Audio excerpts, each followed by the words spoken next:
L'humour, ça désacralise les choses. L'humour, ça peut salir parfois aussi les choses, ça dépend de la manière dont on l'amène. Mais en tout cas, ce qui est sûr, c'est que ça permet de se protéger.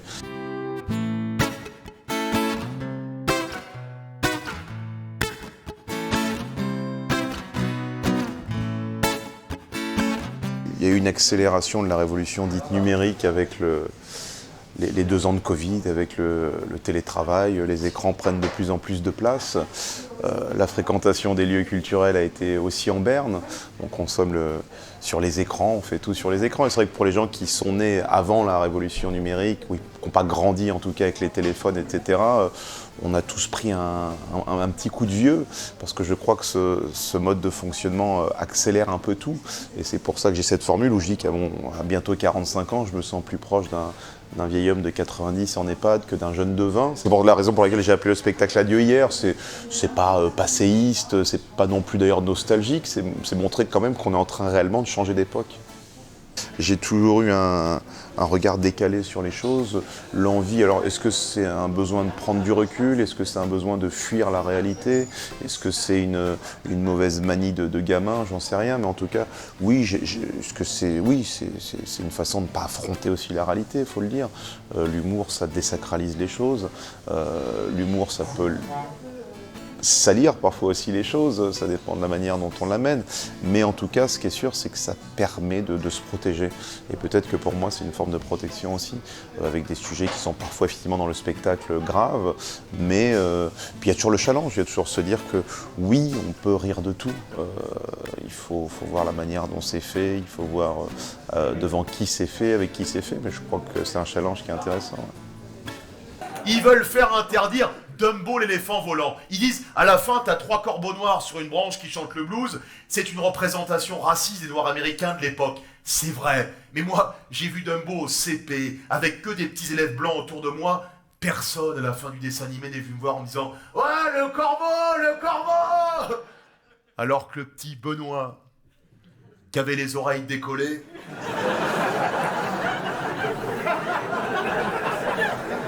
Qu'est-ce qu'il a pris dans la gueule, putain.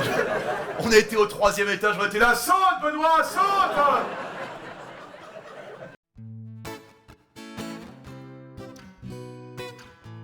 On a été invité, et comme je le dis, on a été invité pour le film Tout simplement noir, auquel j'ai participé en tant qu'acteur, et puis à l'écriture aussi avec Jean-Pascal.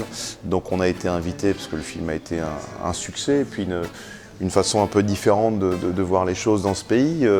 Et donc on a été invité au milieu d'autres acteurs de la diversité à regarder le film Tout simplement noir à nouveau, et puis ensuite avec des débats autour de certaines choses. Une avenue Victor Hugo, on peut la débaptiser et l'appeler, je ne sais pas, avenue Sangor, avenue ce qu'on veut. C'est pour ça que je fais le pitre et que je propose la place Francky-Vincent, des choses comme ça. C'est que fondamentalement, je dis toujours que on se gargarise avec des bons sentiments, mais on s'en contrefou. Ça ne fait rien avancer du tout. Je dis, ça crée parfois des polémiques, des débats totalement stériles. Moi je suis pour, moi je suis contre. Mais au final, le type qui n'a pas de logement, il n'a toujours pas de logement. Donc on ne parle pas des vrais problèmes, ça n'a pas d'intérêt. On ne parle pas c'est comme quand on parle en permanence d'immigration, mais jamais du rapport de la France à l'Afrique. Enfin, c'est toujours traiter les problèmes avec des grands symboles ou avec des grandes mesures, mais qui finalement, oui, n'ont pas grand intérêt en soi.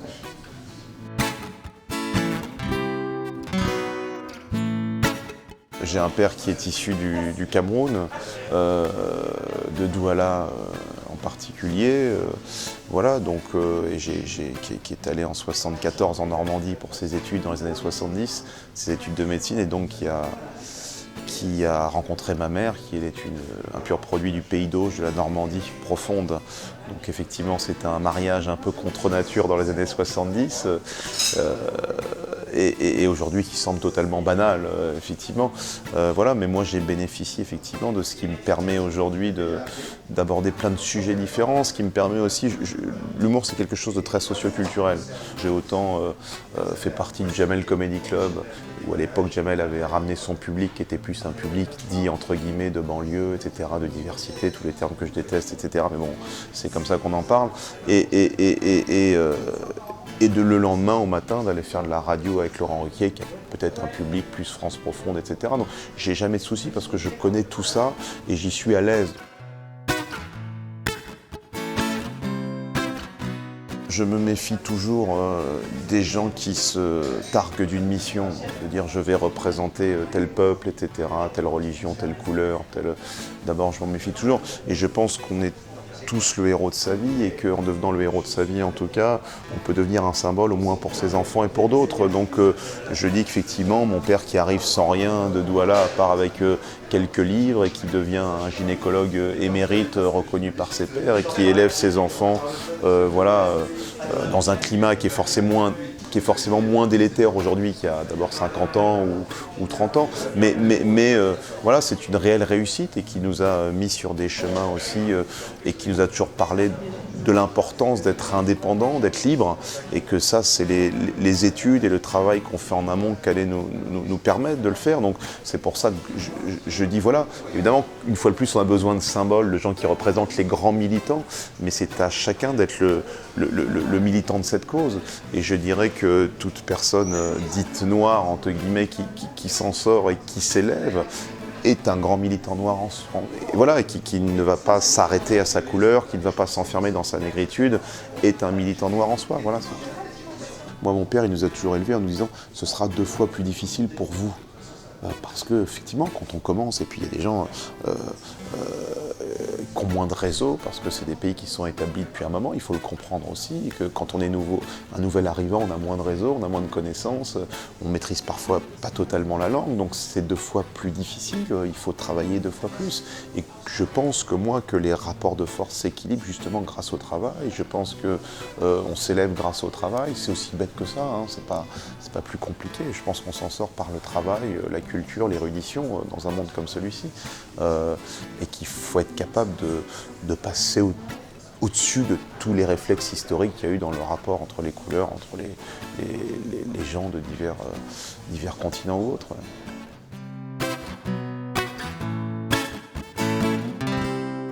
Quand on arrive à Douala, tout le monde est un peu comédien, parce qu'il y a une exubérance, il y a une envie d'être un personnage en permanence, il y a une forte oralité là-bas, c'est vrai, qui est assez extraordinaire.